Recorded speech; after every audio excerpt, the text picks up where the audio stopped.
කාලයක් පවතින කකුල් දෙකේ වල්ලුකර ඉදිමීම වැඩිහිටියන් අතර දක්නට ලැබෙන ලොකු ප්‍රශ්නයක්. මේකට අපි කියනවා chronic ankle edema කියලා. අද කතා කරන්නේ මේ ගැන. මම ඩොක්ටර් කාංචන. මේකට විවිධ හේතු බලපානවා. පළවෙනි එක තමයි ඔබේ හෘද වස්තුවේ ඇති අකර්මණතාවය. නැත්නම් අපි ඒකට කියනවා heart failure කියලා. දෙවෙනි එක ඔබ වකුගඩු රෝගියෙක් හෝ ඔබ නොදැන යම්කිසි වකුගඩු රෝගියෙක් තත්ත්වයක් තියෙනවා නම් මේ තත්ත්වය ඇති වෙන්න පුළුවන්. තුන්වෙනි එක යම්කිසි අක්මාවේ රෝගී තත්ත්වයක් හෝ සිරෝසිස් රෝගියෙක් නම් ඔබේ කකුල් ඉදිමෙන්න පුළුවන්.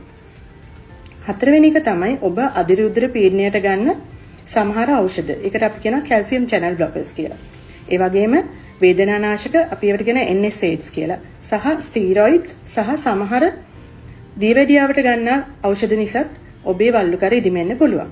අවසාන වශයෙන් ඔබ ගර්භණී අවස්ථාවේ ඉන්නවා නම් හෝ ගර්භණී අවස්ථාවේදී ඇතිවෙන්න පුළුවන් pregnancy induced hypertension නිසා වල්ලුකර දෙකම ඉදිමෙන්න පුළුවන්.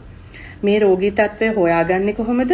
මේවට ප්‍රතිකාර කරන්නේ කොහොමද කියලා මම ඊළඟට කතා කරන්නම්. ස්තුතියි.